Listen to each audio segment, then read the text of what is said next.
Commander Vexel stood on the bridge of the eternal dawn, watching the third planet of this small solar system grow larger on the main screen.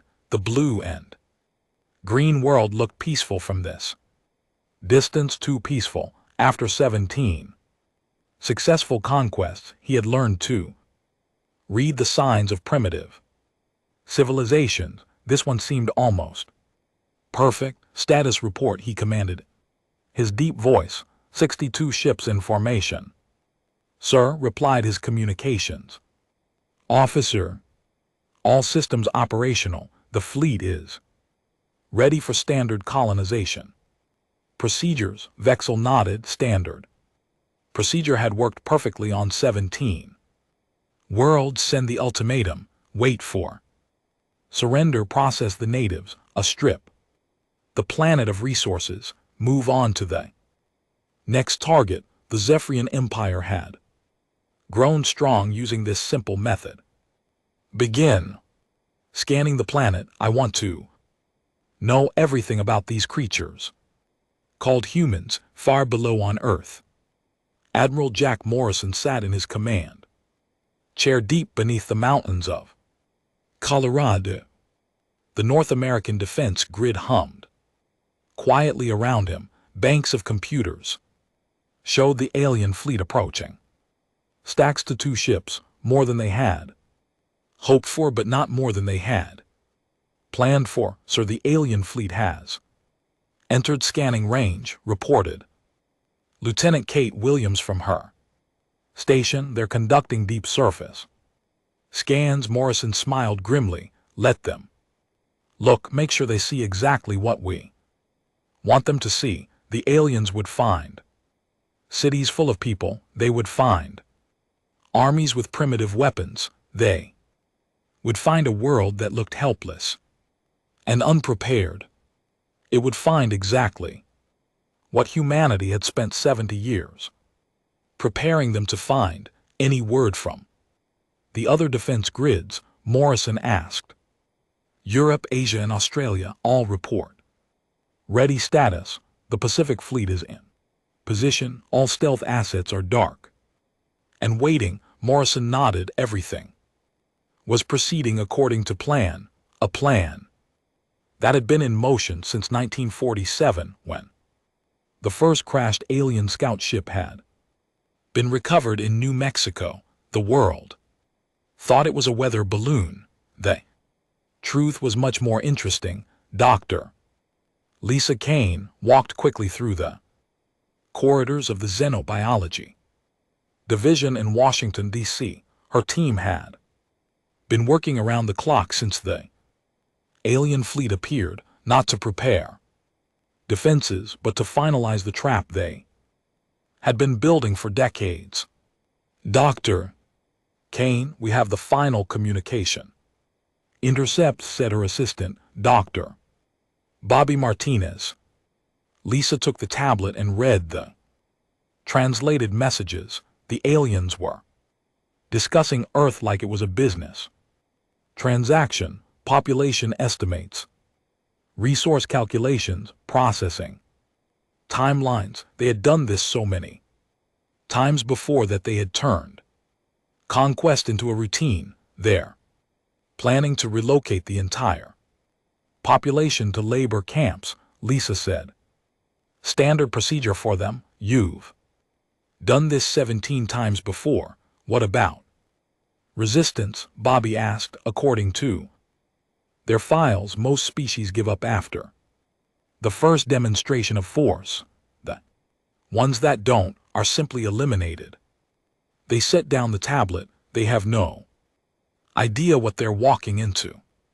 The aliens had studied 17 other worlds, but they had never encountered a species like humanity. They had never met a species that could lie on a planetary scale. They had never faced a species that could prepare for war while appearing to prepare for peace. President Helen Cross stood in the Oval Office looking out at the protesters gathered on the White House lawn. Some carried signs demanding surrender. Others called for immediate nuclear strikes against the alien fleet. All of them were playing their parts perfectly. "Madame President, the alien ultimatum has arrived," said her chief of staff, Dan Thompson. Helen read the message on the secure tablet. "Surrender unconditionally within 72 hours. Submit to processing and relocation. Comply or face orbital bombardment." The same ultimatum they had sent to 17 other worlds. "Draft a response," she told Dan. "We need time to consider their generous offer. Ask for a meeting with their representatives." "Ma'am, are you really going to negotiate with them?" Helen smiled. "Of course not, but they expect us to try. Every species tries to negotiate. We need to look exactly like every other species they've conquered." The meeting would happen. Earth's leaders would plead for mercy. Aliens would make small concessions to appear reasonable. Then they would begin the conquest just like always, except this time the prey had teeth. Captain Ryan Webb stood on the bridge of the UES Defiance, watching his crew prepare for what they thought was a reconnaissance mission. The Defiance was humanity's newest stealth destroyer, invisible to most sensors and armed with weapons the aliens had never seen before. Captain were receiving final orders from Fleet Command, reported his communications officer Sergeant Lucy Brown. Ryan read the orders carefully. "Shadow the alien fleet, observe their tactics, report on their capabilities, a standard reconnaissance, or so it appeared."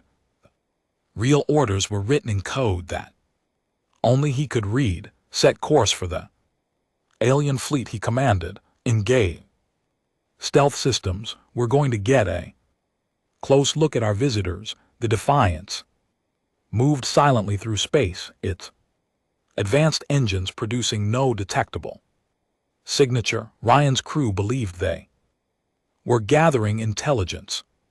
They had no idea they were actually delivering the first component of humanity's real response back. On the Eternal Dawn, Vexel studied the reports from his science teams.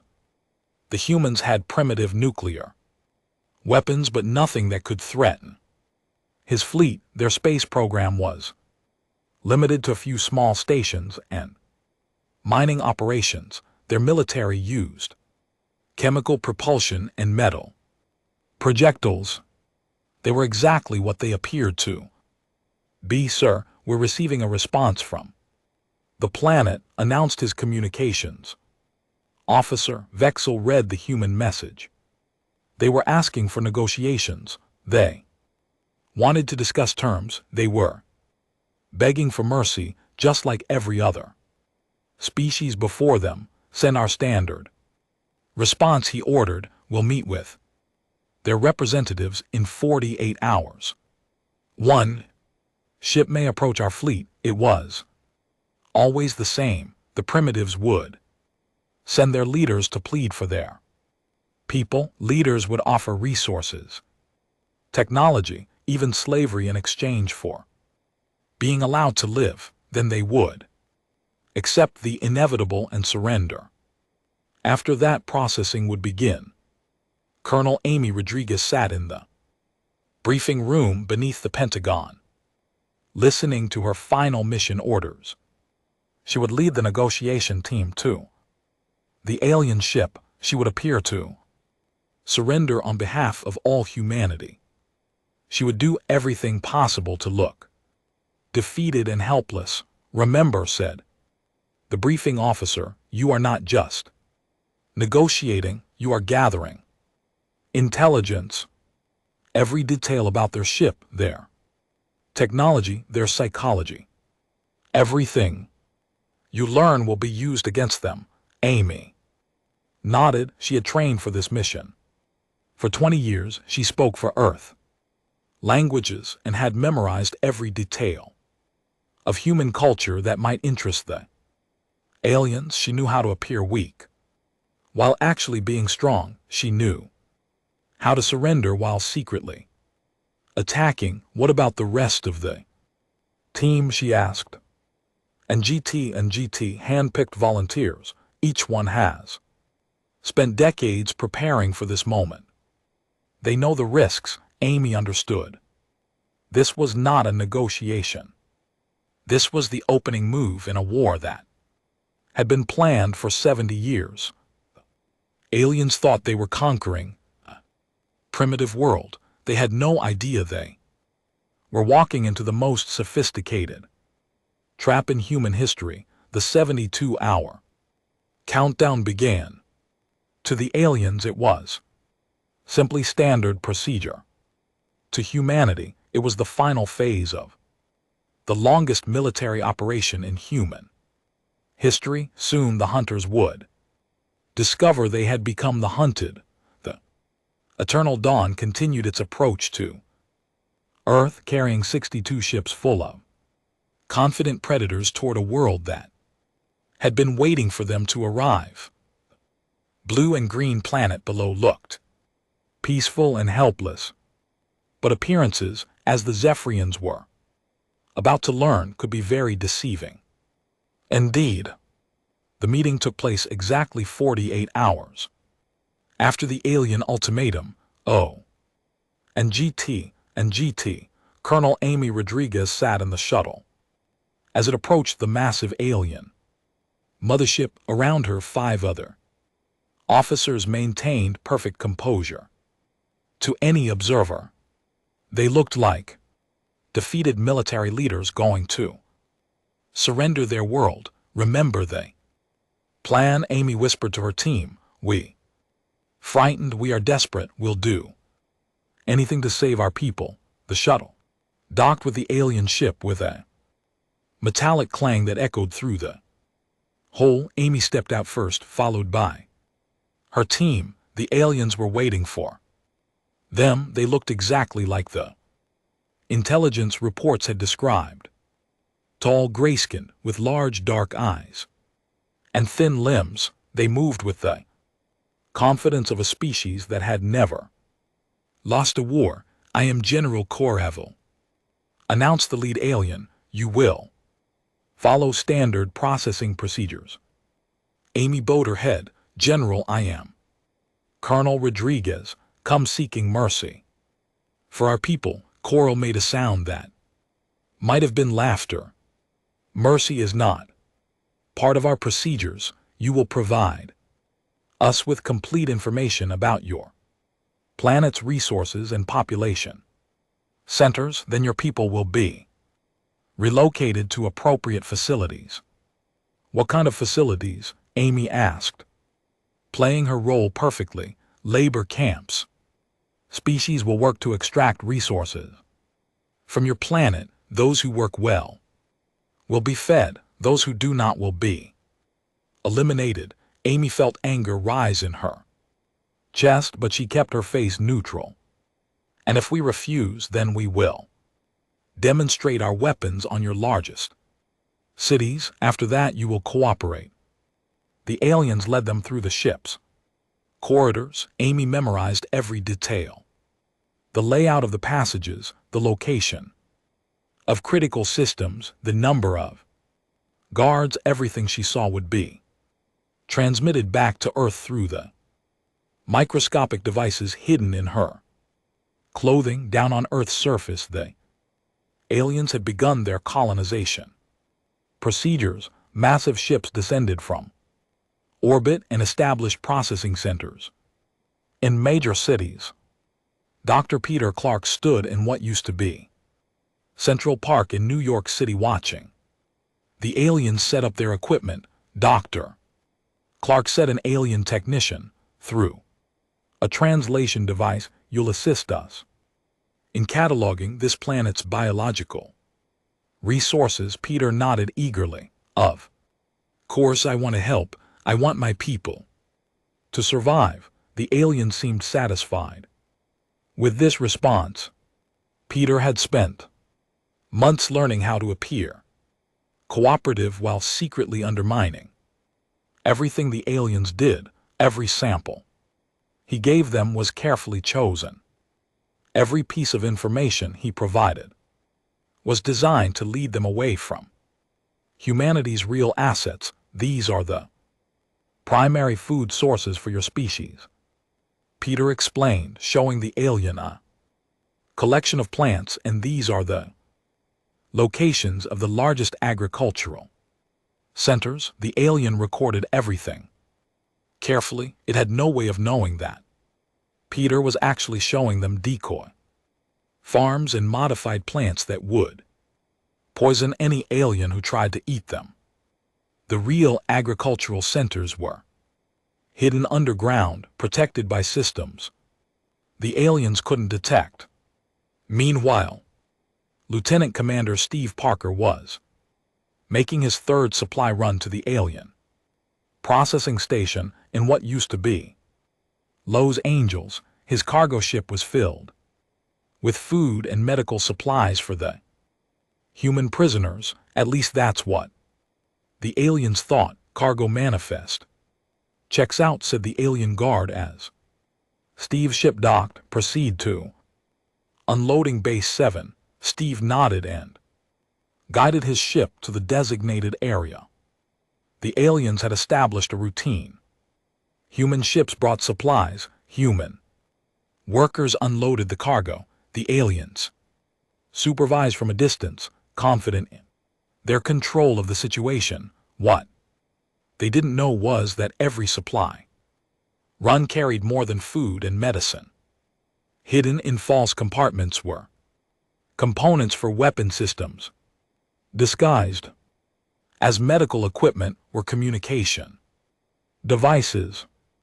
Buried in food containers were microscopic machines that would soon begin their real work. Thanks for the supplies, said Linda Hayes, one of the human workers in the processing center. She had been captured 3 weeks ago and was now a trusted worker in the alien facility. Just doing my job, Steve replied, playing his part. How are you holding up? Better than expected, Linda said. The aliens aren't as smart as they think they are. Steve nodded. Linda was actually a demolitions expert who had volunteered for this assignment. She had spent the last 3 weeks learning the layout of the processing center and identifying its weak points. Soon she would put that knowledge to use. Aliens were making good progress with their colonization. They had established processing centers in 50 major cities. They had begun relocating human populations to work camps. They had started extracting resources from the planet. Everything was proceeding according to their standard procedures. General Cordoval studied the daily reports from his command center. The humans were cooperating better than expected. Most species took months to fully submit. The humans had accepted their fate in just a few weeks. Sir, reported his intelligence officer, we have completed our analysis of human military capabilities. They possess nuclear weapons, but nothing that can threaten our fleet. Their space-based assets are minimal. Their ground forces use primitive projectile weapons. Excellent, Cordoval said. Begin phase 2 of the operation. Start full resource extraction. The aliens activated their massive mining equipment. Giant machines began stripping metals from the Earth's crust. Atmospheric processors started converting the air to something more suitable for Zephyrian biology. Ocean harvesters began extracting minerals from the seafloor. Dr. Lisa Kane watched the alien machines work from her position in the Washington, D.C. processing center. She had been captured along with other government scientists and was now forced to help the aliens understand human technology. Doctor, said her alien supervisor, Explain the function of these human communication networks. Lisa studied the equipment the aliens had brought her. This is our internet system. It allows humans to share information across the planet. We will need to control this system to prevent resistance activities, the alien said. Of course, Lisa agreed. I can help you understand how it works. What the alien didn't know was that Lisa was actually introducing viruses into their monitoring systems. Every time they connected to human networks, they unknowingly downloaded code that would eventually give humanity complete access to their computers. Maya Johnson sat in her cell in the Chicago Processing Center, apparently reading a book. In reality, she was coordinating resistance activities across the entire planet. The book was actually a quantum communication device that looked like ordinary paper to alien. Scanner, status report from European cells, she whispered to the device. All positions ready, came the reply. Weapons are in place, personnel are prepared, awaiting final orders. Maya smiled. The aliens thought they had captured Earth's communication networks, had no idea that humanity had developed entirely new ways to stay in contact. Every resistance cell was connected. Every weapon was positioned. Every person knew their role. Report from Asian cells. Maya continued, ready for operation. The aliens have no idea what's coming.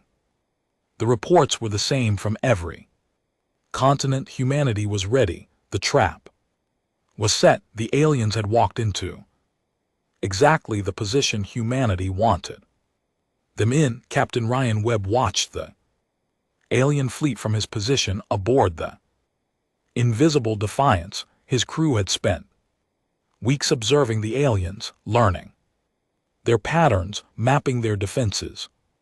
They thought they were gathering intelligence for a future attack. Captain reported his weapons officer. We have complete tactical data on all 62 alien ships. Excellent, Ryan said.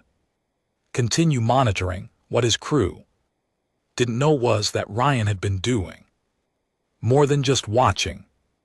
Every night, small drones launched from the Defiance had been attaching devices to the alien ships. The devices were so small that the alien sensors couldn't detect them, but when the time came, they would be more than sufficient. The aliens continued their work, confident in their success. They had conquered 17 worlds using the same methods. They had never encountered serious resistance. They had never faced a species that could plan on this scale, but humanity had been planning for this moment for 70 years. Every move the aliens made had been anticipated. Every weakness they revealed had been catalogued. Every advantage they thought they had was actually a trap. The deception was nearly complete. Soon the aliens would discover that they had not conquered Earth. They had simply walked into the most sophisticated ambush in galactic history. Dr. Lisa Kane stood in the alien research facility watching the Zephyrians examine human blood samples under their advanced microscopes. She had been working with them for 3 weeks, pretending to help them understand human biology.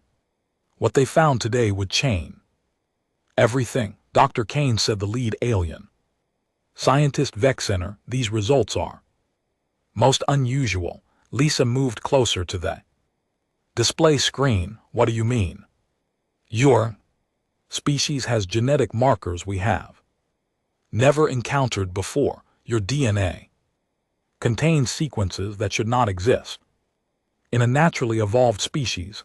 Lisa kept her face neutral, but inside she was smiling. the aliens had finally discovered what humanity had been hiding. For 70 years, humans weren't just another primitive species, they were something much more dangerous. I don't understand, Lisa said, playing dumb kind of sequences. Vexinar pulled up more data on his screen. Your species shows signs of rapid evolutionary adaptation. Your immune system can adapt to new threats in days instead of generations. Your neural pathways can rewire themselves under extreme stress. This is not natural evolution, maybe. We're just lucky, Lisa suggested. No. Vexinar said firmly. This level of adaptation is only possible through genetic manipulation. Your species has been modified by advanced technology. Lisa nodded slowly. You're saying someone changed us? Yes, and recently. Within the last few thousand years. Vexinar turned to face her. Dr. Kane. Who modified your species? Lisa looked confused. I have no idea. This is the first I've heard of any of this, but she knew exactly who had modified humanity. The same aliens who had crashed in New Mexico in 1947, not Zephyrians but their ancient enemies, the ones who had given humanity the tools to prepare for this exact moment. General Correville received the biology report in his command center aboard the Eternal Dawn. He read it 3 times before calling in emergency meeting with his senior staff. Gentlemen, he announced, we have a problem. And GT, the humans are not what they appear to be. His officers looked confused. And GT, Alder. And GT, they surrendered without significant resistance, said his tactical officer. They are cooperating with processing procedures. That's exactly the problem, Cortuval said. In 17 previous conquests we have never encountered a species that adapted this quickly to occupation. Most species show signs of despair, depression, and social collapse. The humans show none of these symptoms. Perhaps they're simply more resilient, suggested his communications officer, or perhaps they are planning something, Corful replied. I want increased security at all processing centers, double the guard rotations, begin deep scans of all human facilities. Order went out across the alien fleet. Security measures that had never been necessary before were suddenly being implemented. The aliens were beginning to realize that something was wrong. Dr. Peter Clark received the alert through his hidden communication device while he was working in the New York processing center. The aliens were increasing security. They were becoming suspicious. It was time to accelerate the plan. Attention, all resistance cells, he whispered into his device. The aliens are getting nervous. We may need to move to phase 3. Early, the response came back immediately from Maya Johnson in Chicago. All cells report ready. Can begin the operation within 6 hours. Peter smiled. 6 hours was much sooner than planned, but humanity had been preparing for this moment for 70 years. They were ready. Meanwhile, the aliens were making other disturbing discoveries. Their atmospheric processors, which were supposed to convert Earth's air to something breathable for Zephyrians, were producing the wrong chemical mixture. Instead of creating clean air, they were generating compounds that were slowly poisoning the alien workforce. Sir, reported the chief engineer to General Correville, we're losing personnel at an alarming rate. The atmospheric processors are malfunctioning. How many casualties? Corrival asked. 43. Dead in the last week, another 100. Showing symptoms of respiratory failure. Cordell studied the reports. The atmospheric processors were based on proven technology. It worked perfectly. On 17 other worlds, there was no reason they should be failing now. Could this be sabotage? He asked. We found no evidence of tampering, the engineer replied. The humans have been fully cooperative with maintenance procedures.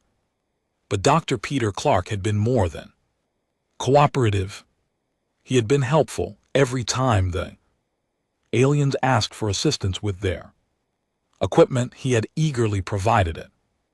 Every modification he suggested had been designed to slowly poison the alien workforce while appearing to improve efficiency. Colonel Amy Rodriguez was having similar success aboard the alien command ship. The microscopic devices she had brought with her were now integrated into the ship's computer systems.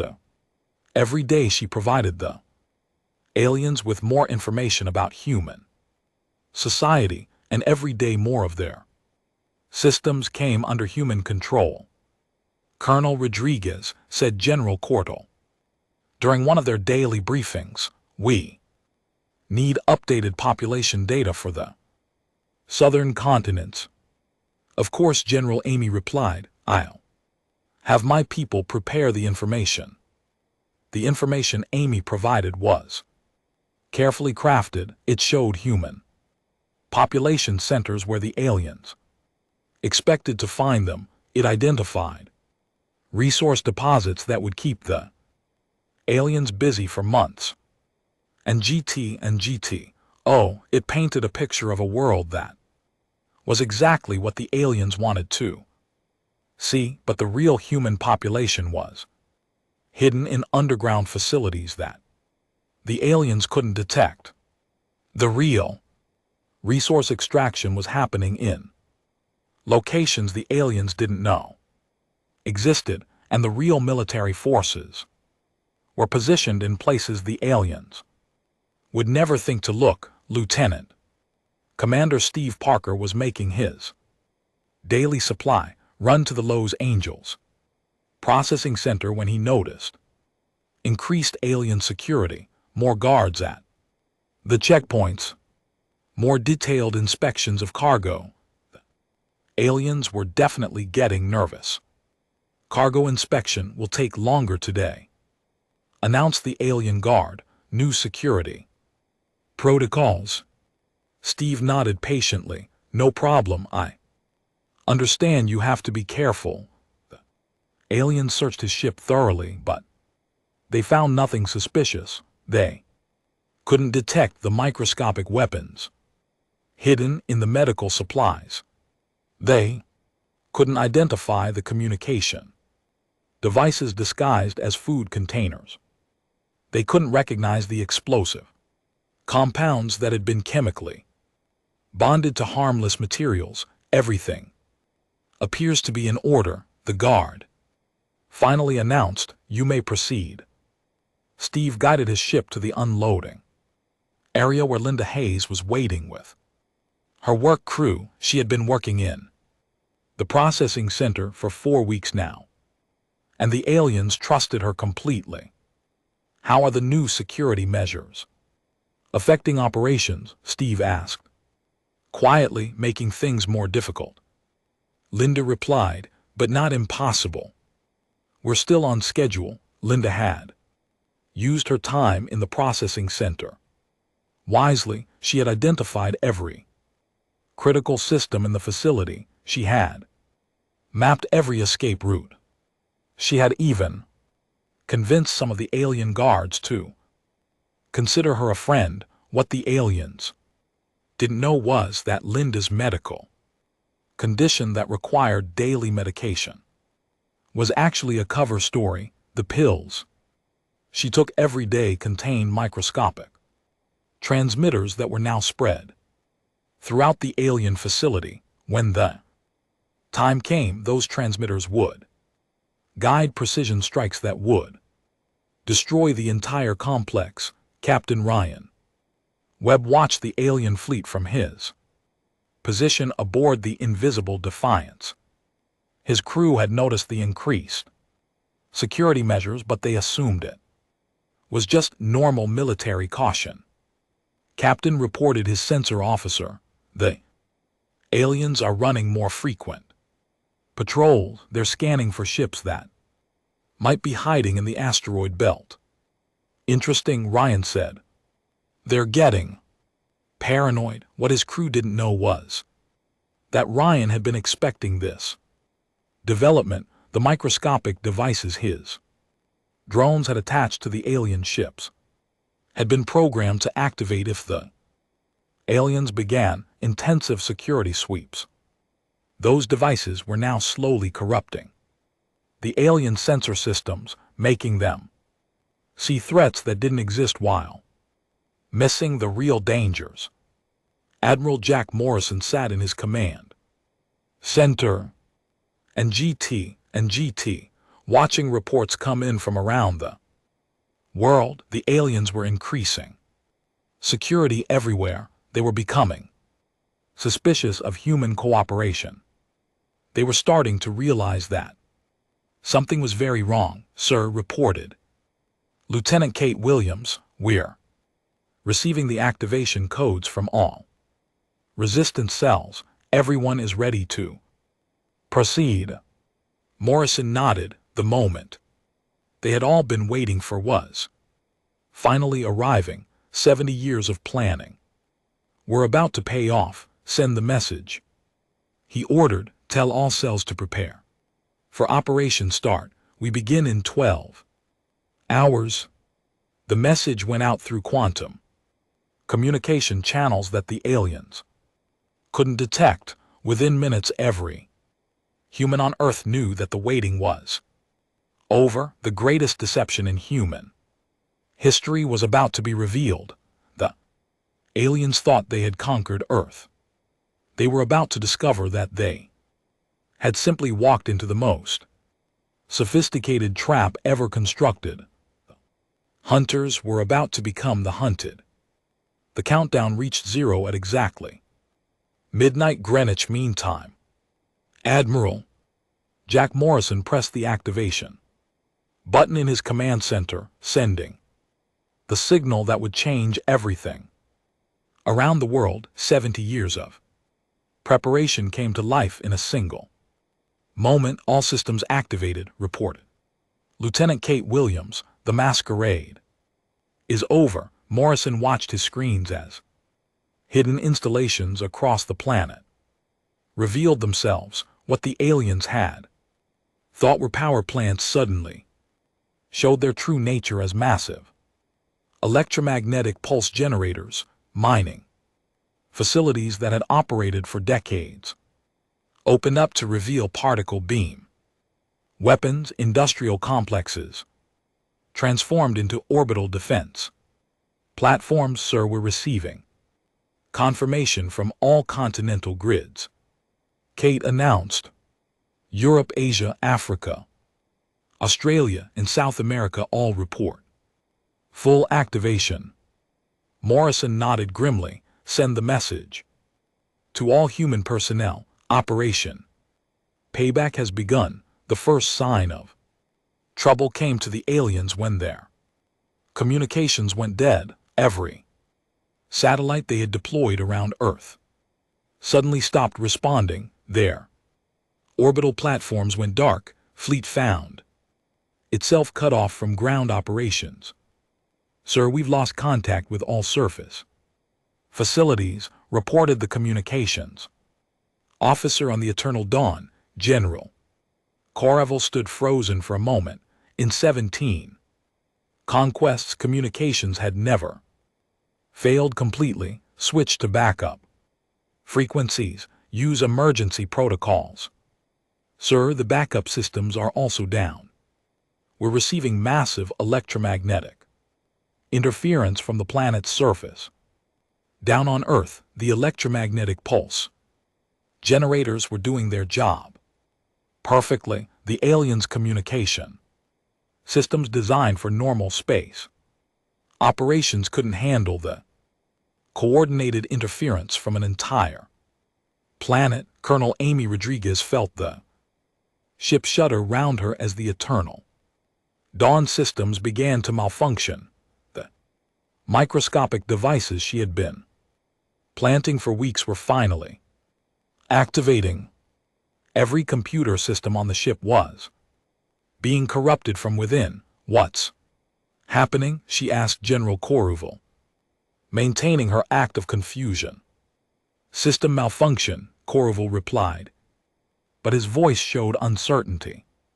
This should not be possible. Amy watched as alien crew members ran frantically through the corridors trying to restore systems that were failing faster than they could repair them. The nano-cow weapons had been programmed to activate simultaneously across the entire fleet. Every alien ship was experiencing the same cascade of failures. General Amy said carefully, perhaps I should return to my quarters until this is resolved.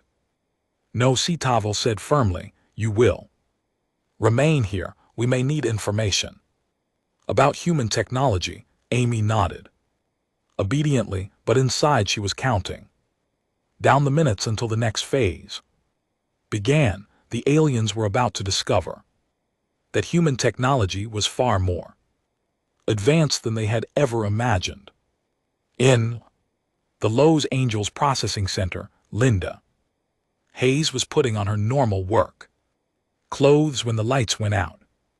Emergency power kicked in a moment later, bathing everything in red light.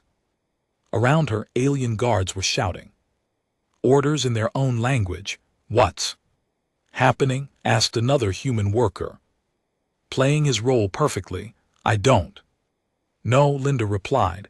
Maybe it's just a power failure, but Linda knew exactly what was happening. The microscopic transmitters she had spread throughout the facility were now active. They were sending precise targeting information to weapon systems hidden beneath the city.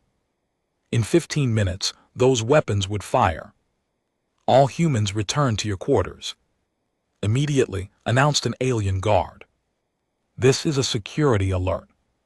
Linda walked calmly toward the residential area, but instead of going to her room, she slipped into a maintenance corridor. She had memorized every passage in the facility. Now it was time to use that knowledge. She made her way to the facility's main power core, where she had hidden the real surprise, not just transmitters, but actual explosives that had been disguised as medical equipment. For weeks, when the orbital strikes began, facility would be destroyed from both above and below. Dr. Peter Clark was in the New York Processing Center when the alarms began blaring. Atmospheric processors that had been slowly poisoning the alien workforce suddenly accelerated their deadly work. The chemical compounds he had been introducing into their systems were now activated by signals from orbit. Dr. Clark, we need your help, said Vexinar, the alien scientist. Our atmospheric systems are failing catastrophically. Of course, Peter replied. Let me examine the equipment. Peter looked at the readouts, knowing exactly what he would find. Atmospheric processors were now producing compounds that were lethal to Zephyrian biology. The aliens who had been working in the facility were already showing signs of severe poisoning. I think I see the problem, Peter said. Your processors are reacting to Earth's unique atmospheric composition. Chemical interactions are more complex than your models predicted. Can you fix it? Beeksonar asked desperately. I can try, Peter said, but I'll need access to your main atmospheric control systems. Vexenar led him to the control room. where Peter quickly began entering new commands to the aliens. It looked like he was trying to fix the problem. In reality, he was accelerating the poisoning process and ensuring that every alien in the facility would be dead within hours. Lieutenant Commander Steve Parker was making his final supply run when the alien fleet began to panic. He could hear the confusion in their radio transmissions as ship after ship reported system failures. Human transport vessel returned to base. Immediately ordered an alien controller. We are implementing emergency protocols. And GT understood, Steve. And GT replied, returning to base. But instead of returning to the alien processing center, Steve guided his ship toward a predetermined rendezvous point. His cargo holds were empty now. Real supplies had been delivered weeks ago, hidden in previous shipments. Today's cargo had been something entirely different. Base. This is Parker, he said into his communicator. Package delivered. All targets have been marked. Confirmed. Parker came. The reply, clear the area. Fireworks begin in 10 minutes. Steve pushed his ship's engines to maximum power, racing away from the alien fleet. Behind him, the microscopic devices he had been planting on alien ships for weeks were now active. Every vessel in the fleet was compromised from within. Captain Ryan Webb watched the alien fleet's panic from his position aboard the invisible Defiance. His crew was amazed by the sudden chaos among the aliens. Captain, their entire fleet is experiencing simultaneous system failures, reported his sensor officer. I've never seen anything like this. Most unusual. Ryan agreed. Continue monitoring. What his crew didn't know was that Ryan had been expecting this moment. The devices his drones had attached to the alien ships were now revealed as sophisticated weapons. Every alien vessel was being attacked by its own systems. Sir, we're detecting massive energy buildups across the Earth's surface, reported his weapons officer. It looks like some kind of planetary defense grid. Ryan smiled. Indeed it does. I think we're about to witness something remarkable. First orbital strike came from a facility hidden beneath the rocky mountains. Particle beam lance reached out from Earth's surface and struck the alien mother ship at the center of the fleet. The beam cut through the ship's shields like they didn't exist, opening a hole that ran from bow to stern. My God, whispered Ryan's sensor officer. That's impossible. No planetary weapon should be able to penetrate fleet-grade shields unless, Ryan said quietly, those shields had been sabotaged from within. The strike was the signal for humanity's real military to reveal itself across the solar system. Ships that had been hidden in asteroid fields and behind moons suddenly appeared. The human fleet was 5 times larger than the aliens had calculated. Sir, we're detecting over 300 human vessels, reported the tactical officer. They were completely hidden from our sensors. Ryan nodded. Impressive stealth technology. It's almost like they've been preparing for this exact scenario. The battle began in earnest as humanity's hidden weapons opened fire. The aliens found themselves caught between orbital strikes from the planet below and fleet attacks from ships that had appeared from nowhere. Their own vessels were crippled by internal sabotage and couldn't respond effectively. Maya Johnson emerged from her hiding place in the Chicago processing center as the facility's alien guards collapsed from the poison. Atmosphere around her, thousands of other humans were also revealing their true nature. The docile prisoners were actually trained soldiers who had been waiting for this moment. All units, this is command, came the voice through her communicator. The aliens are in full retreat. Begin Phase 2 of the operation. Maya smiled as she picked up an alien weapon from a fallen guard. A2 meant hunting down any aliens who tried to escape.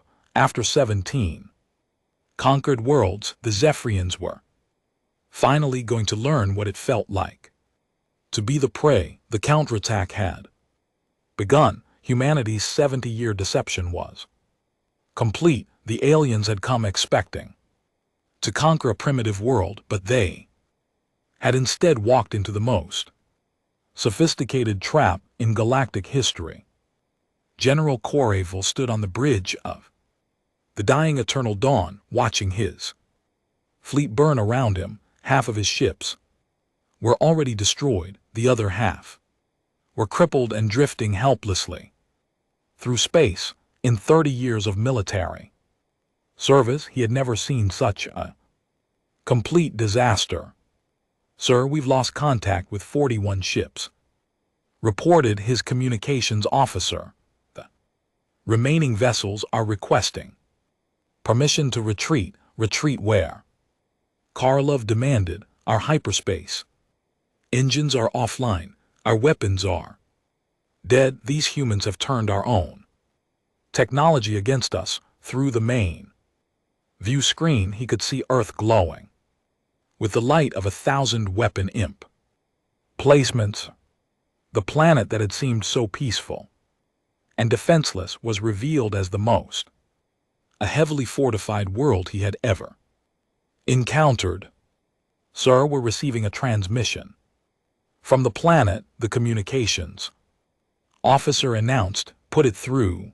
The image of President Helen Cross appeared on the screen. She no longer looked like a frightened leader begging for mercy. Her expression was cold and determined. "General Kortovel," she said, "I am President Cross of the United Earth Government. I believe it's time we had an honest conversation. You deceived us." Corval said. "This entire surrender was a lie." "Yes, it was," Helen replied without shame, "just like your promises of peaceful relocation were lies. We've studied your methods, General. We know what happened to the 17 worlds you conquered before us." Corval felt something he had never experienced before. "Fear, what do you want?" "I want you to understand something very important," Helen said. "Earth was never a primitive world waiting to be conquered. We have been preparing for your arrival for 70 years. Every human you captured was a volunteer. Every facility you occupied was a trap. Every piece of technology you studied was designed to deceive you." Colonel Amy Rodriguez appeared beside the president on the screen. She was no longer wearing the simple military uniform of a defeated officer. Instead, she wore the insignia of Earth Special Operations Command. "Hello, General," Amy said. "I thought you might want to know that your ship's computer systems are now under human control. In fact, they have been for the past 2 weeks." Coral turned to his crew. "Is this true?" His chief engineer checked his instruments and went pale. "Sir, she's right. All our primary systems are responding to external commands. We have no control over our own ship." On the screen, President Cross continued speaking. "Your species has a choice, General. You can surrender unconditionally and face trial for your crimes against 17 worlds, or you can attempt to escape and be hunted down. Like the war criminals you are, we demand safe passage back to Zephyr in space." Coravel said desperately. "We're In no position to demand anything, Helen replied, but I'll tell you what we're prepared to offer: complete surrender, full cooperation with our investigation of your crimes and testimony against your superiors in the Zephyrin Empire. In exchange, will allow your surviving crew members to live, and if we refuse, Helen's expression grew even colder, then you'll join the rest of your fleet in becoming space debris. Dr. Lisa Kane stood in the ruins of the alien research facility in Washington, D.C. Around her, Zapparian scientists lay dead from the biological weapon she had released. The pathogen was specifically designed to target alien biology while leaving humans completely unharmed. Dr. Kane, this is command, came the voice through her communicator. Status report: facility secured. Lisa replied. All alien personnel eliminated. We have complete access to their research data. Excellent. What did you find? Lisa looked at the alien computers that were now displaying information in perfect English. They have detailed records of all 17 worlds they've conquered, population numbers, resource extraction, data, locations of survivors, everything we need to plan rescue operations. Understood. Prepare that data for immediate transmission to fleet command. Lisa smiled as she began copying the alien files. The Zephyrians had kept meticulous records of their crimes. Now those same records would be used to bring justice to the survivors of their previous conquests. Lieutenant Commander Steve Parker guided his ship through the wreckage of the alien fleet, searching for survivors, not to rescue them, but to prevent any from escaping. His orders were clear: no alien ship would leave this solar system. Contact bearing 270, reported his sensor officer. Looks like a damaged alien frigate trying to reach the edge of the system. Intercept course. Steve ordered. Prepare boarding teams. The alien ship was drifting helplessly, its engines destroyed by internal sabotage. Steve's team boarded without resistance and found the crew huddled in the emergency shelters. We surrender, said the alien captain through a translation device. Please, we only followed orders. Tell that to the 17 worlds you helped destroy, Steve replied. Going back to Earth to stand trial. Captain Ryan Webb finally revealed the defiance to his crew as they moved to secure the last functional alien vessel. His officers stared in amazement as human ships appeared from every direction. Captain, where did all these ships come from? Asked his weapons officer. They've been here all along, Ryan explained. Hidden in the asteroid belt on the dark side of the moon, even in Earth's own orbit, using advanced stealth technology. The aliens never had a chance. But how did we develop such advanced technology? The officer asked. Ryan smiled. The same way we knew the aliens were coming in the first place. We had help from who? From the aliens' ancient enemies, the ones who crashed in New Mexico in 1947. They gave us the tools we needed to prepare for this day.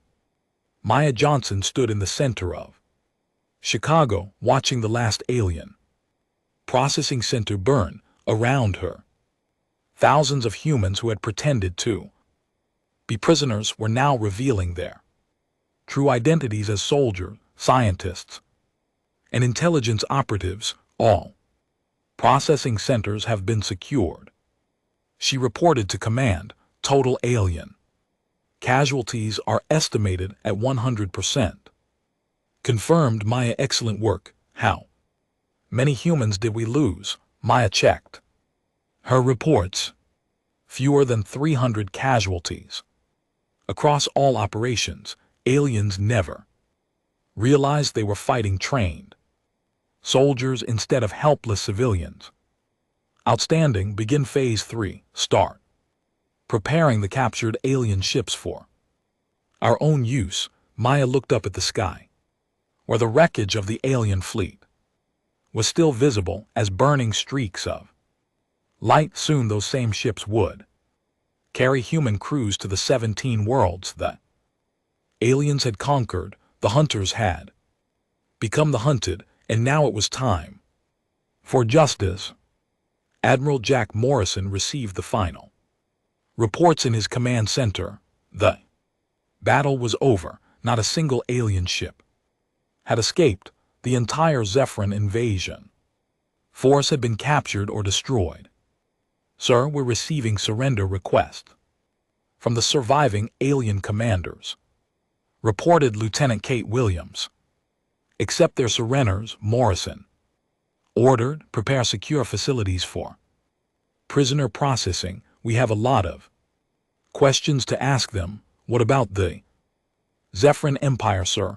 They'll eventually send another fleet when this one doesn't return. Morrison smiled grimly. Let them come. By the time they arrive, we'll be ready for them too, when we won't be fighting from Earth anymore. He turned to look at the main display, which showed captured alien ships being prepared for human crews. Send a message to the Zephyrian Empire using their own communication systems. Tell them what happened here. Tell them that Earth remembers what they did to 17 worlds.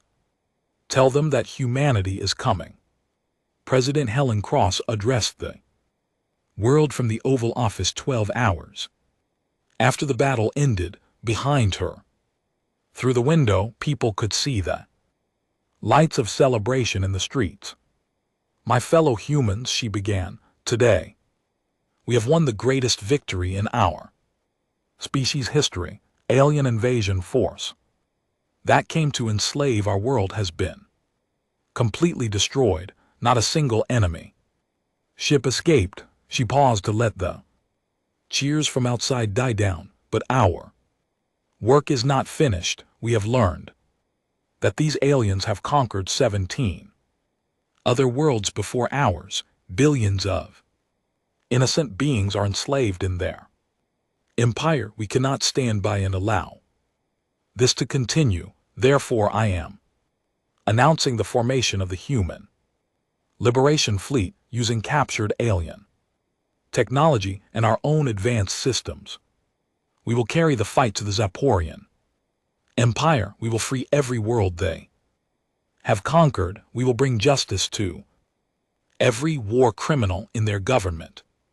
The aliens came to Earth seeking to colonize our world. Instead, they have given us the tools and the motivation to colonize theirs. They wanted to make humanity extinct. Instead, they have made us stronger than we ever imagined possible. Helen looked directly into the camera. To any aliens who might be listening to this broadcast, Earth remembers. Earth does not forgive, and Earth is coming for you. The message was transmitted across the galaxy using alien communication systems. Within weeks, it would reach the Zephyrian home world and 17 conquered planets. The hunters who had preyed on innocent species for centuries were about to learn what it meant to be hunted by humanity. The war was over, or the real war was just beginning.